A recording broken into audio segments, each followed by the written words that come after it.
Avez-vous déjà fait la rencontre d'une brute? Celle qui dans les collèges prend un malin plaisir à se venger sur les autres, aussi bien physiquement que psychologiquement, et tout cela dans un but que eux-mêmes souvent ne connaissent même pas.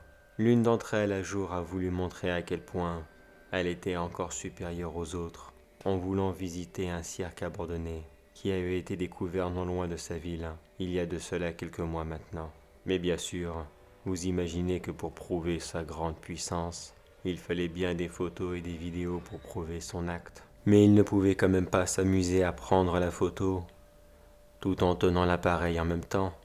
Après tout, chaque grande star possède son propre caméraman.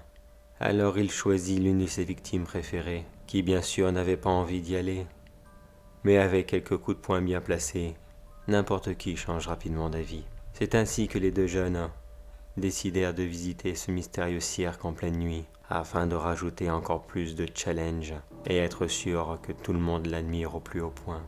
Les deux jeunes de 16 et 17 ans arrivèrent dans ce lieu qui semblait complètement désert et totalement abandonné. Ils firent un rapide passage, mais sans rien de trouver de spécial, à part juste dans la scène, quelques équipements de musculation et plusieurs couteaux. La brute commença à se diriger vers tous ces appareils de musculation. Il attrapa des haltères de 5 kilos et s'amusa avec afin de montrer à l'autre que oui, c'était bien lui le plus fort, tout en lui lançant un regard de mépris, pour lui dire une fois de plus « Tu es ma chose, alors tais-toi et admire ».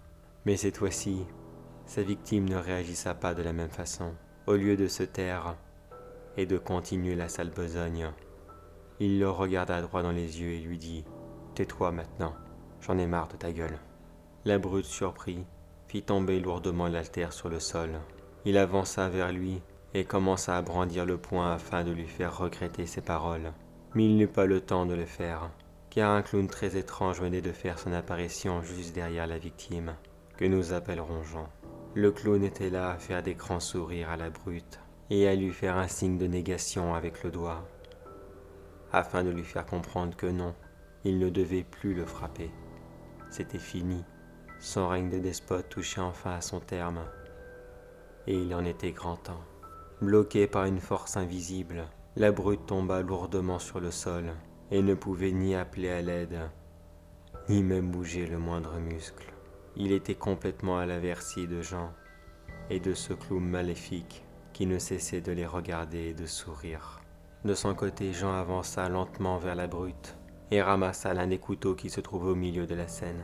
Arme en main, il retourna vers son dictateur et il commença à lui retirer ce qui lui apportait le plus de valeur à ses yeux, sa fameuse musculature qui lui avait permis de se forger une réputation de gros dur auprès de tous les membres de son école.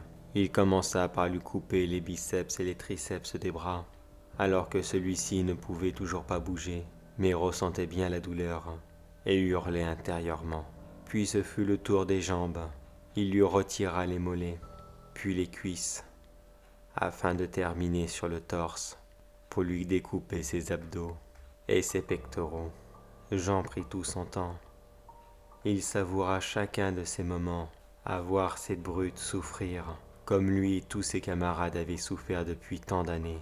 Et le clown était toujours là, à sourire et à sautiller sur place de joie, alors qu'il ramassait chacun des morceaux de viande afin de les mettre dans un gros sac. Une fois fini, Jean décida de se débarrasser de sa brute en voulant la poignarder dans le torse, mais le clown lui fit un signe de désapprobation, car cela était beaucoup trop facile. À la place, il lui donna des haltères de 10 kilos et il lui fit signe de les déposer au niveau de sa gorge, afin que cela lui brise lentement les os du cou, lui offrant ainsi une mort lente et douloureuse. Pendant que la brute s'étouffait lentement, Jean s'installa sur les appareils de musculation et il commença à pratiquer une séance de sport très intensif. Il resta comme cela pendant plus de 6 heures de suite afin de pratiquer différents exercices de musculation. Certes, il fit des progrès en un temps record, mais cela n'était pas suffisant afin d'endosser le rôle de l'homme fort du cirque. Le clown réfléchit un moment, puis il trouva la solution qui lui paraissait la mieux. Il retourna dans sa réserve d'accessoires, puis il revint avec une pompe à vélo, dont l'extrémité se terminait par une aiguille. Il la planta ainsi dans les bras et les jambes de Jean, qui semblait ne pas souffrir des piqûres, et qui continuait ses exercices de musculation. Le clown commença donc à pomper dans l'air dans les muscles de Jean, et lui faire pratiquer la séance de bodybuilding la plus intensive. Jean devena alors l'homme le plus musclé du monde. Même si cela n'était que de la gonflette, il avait bien l'intention de rattraper cela en pratiquant son sport tous les jours. Mais pour l'heure, il était bien l'homme fort du cirque, celui qui soulève des poids devant un public ébahi.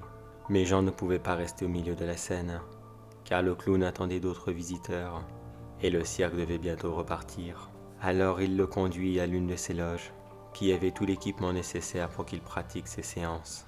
Il n'avait que comme seule compagnie deux funambules, qui passaient aussi tout leur temps à pratiquer leurs numéros, et les animaux du cirque qui n'étaient absolument pas bavards, et qui avaient passé leur temps à dévorer les morceaux de la brute, ceux que le clown avait ramassés au fur et à mesure que Jean le découpait.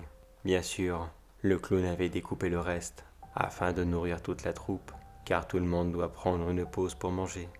Maintenant le cirque va bientôt repartir. Il manque encore quelques artistes à l'appel avant de faire la première du spectacle.